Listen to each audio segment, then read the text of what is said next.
Komisi 4 DPRD Kota Batam bersama Dinas Kesehatan Batam Selasa siang menggelar rapat dengar pendapat akan adanya dugaan permasalahan pelayanan puskesmas seorang anak menjadi korban tenggelamnya daerah Tanjung Butung.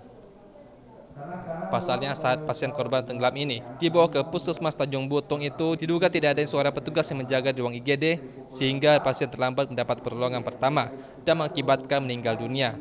Hal ini menimbulkan protes dari sejumlah warga bahkan keluarga korban. Atas kejadian tersebut, Komisi 4 DPRD Batam meminta kepada Dinas Kesehatan Batam untuk segera mengevaluasi agar kasus itu tidak terulang kembali. Menurut keterangan Ketua Komisi 4 DPRD Batam, Indres Matri mengatakan nantinya pihaknya akan melakukan sidak ke sejumlah puskesmas di Batam. Tujuannya untuk mengetahui secara langsung akan pelayanan yang ada di puskesmas. Selain itu juga memonitoring apa saja kendala-kendala yang ada di tiap puskesmas tersebut. Apabila ada ditemukan ketidaksiapan, maka puskesmas itu akan diberi sanksi berupa penutupan. Termasuk Dinas Kesehatan sebagai induknya, dan ini penyebabnya adalah kita undang ini penyebabnya adalah kejadian di Tanjung Butung. Tapi itu menjadi evaluasi buat kita terhadap puskesmas yang lain. Jangan sampai puskesmas yang lain juga mendapat kejadian yang sama. Jadi dari tadi kita beri ruang kepada puskesmas untuk apa aja kendala supaya ini bisa diatasi. Ya, jadi tadi kita semua udah dengar bahwa beberapa kendala terkait dengan mungkin masalah ambulan, kemudian masalah dokter jaga, sampai kita juga menyarankan kalau memang nggak siap, jangan buka IGD-nya. Jadi IGD itu instalasi gawat darurat itu harus ada yang namanya dokter jaga. Jangan sampai harapan masyarakat datang karena darurat tapi tidak tersedia gitu. Nah, ini yang harus kita antisipasi ke depannya. Nah, jadi kalau memang kita juga mau kepada masyarakat, oh ya, tadi juga ada informasi terkait dengan klarifikasi dari Pak Kadis, jadi nanti boleh dicocokkan lagi, mengatakan bahwa sebenarnya yang kemarin itu korban itu sampai di sana itu udah meninggal.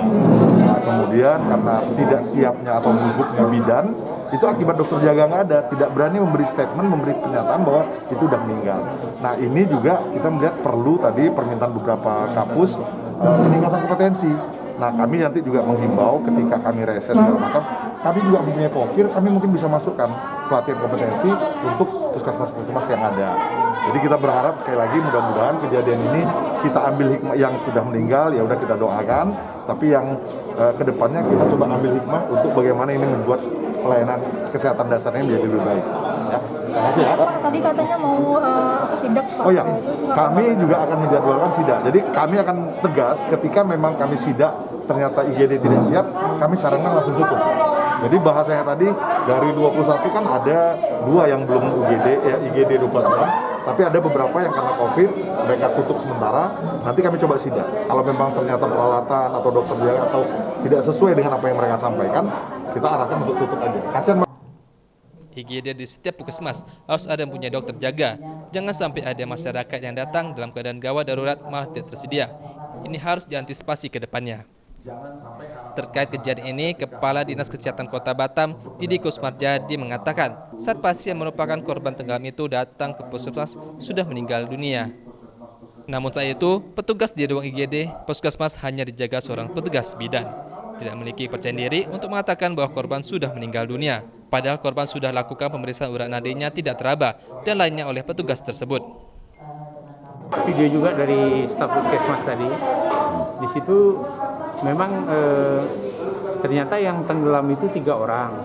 Yang dibantu atau disadari dalam proses tenggelam itu 2 orang. 2 orang itu sudah berhasil selamat. Yang satu ini nggak tahu, orang tuh nggak sadar dia tuh hilang kan.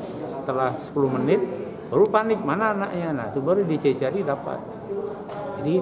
Jadi sebenarnya ini dia itu datang ke puskesmas sudah dalam keadaan meninggal. Kalau bahasa medis kita itu death on arrival, DOA itu. Nah cuma karena petugas kita cuma saat itu kan yang jaga harusnya kan perawat 1, bidan 1, perawat ini lagi pulang, tinggal bidannya 1. Dia mungkin karena sendiri tidak memiliki kepercayaan diri untuk menyatakan ini meninggal. Nah itu jadinya seperti itu. Padahal dia sudah periksa di pemeriksaannya nadinya tidak teraba, pupilnya melebar yang di tengah mata kita tuh kalau misalnya di senter kan dia gini buka tutup. Nah pada pasien meninggal tuh kalau di senter dia ada kembang aja, nggak ada reaksi pupilnya itu, dan dinyatakan meninggal, tapi dia nggak berani dengan tegas mengatakan kepada pasien, Pak, Ibu ini sudah meninggal gitu. Malah permintaan keluarga pasien untuk dipasangi oksigen dia ikutkan. Nah disitulah blundernya petugas kita. Jadi memang kesalahan kita di situ, satu, supir tidak standby, dokter tidak ada, dan dokter di sini memang on call kabarnya kan. Jadi Kesalahan puskesmas itu, korban sudah dalam tidak bernapas lagi, malah dikasih oksigen pernapasan oleh petugas yang jaga di ruang IGD itu, karena permintaan keluarga pasien korban itu sendiri. Maka dari itu, keluarga pasien korban mengira anaknya meninggal dunia lantaran tidak ada pertolongan pelayanan pertama dari petugas. Ricky Ramadhani, Kompas TV, Batam, Kepulauan Riau.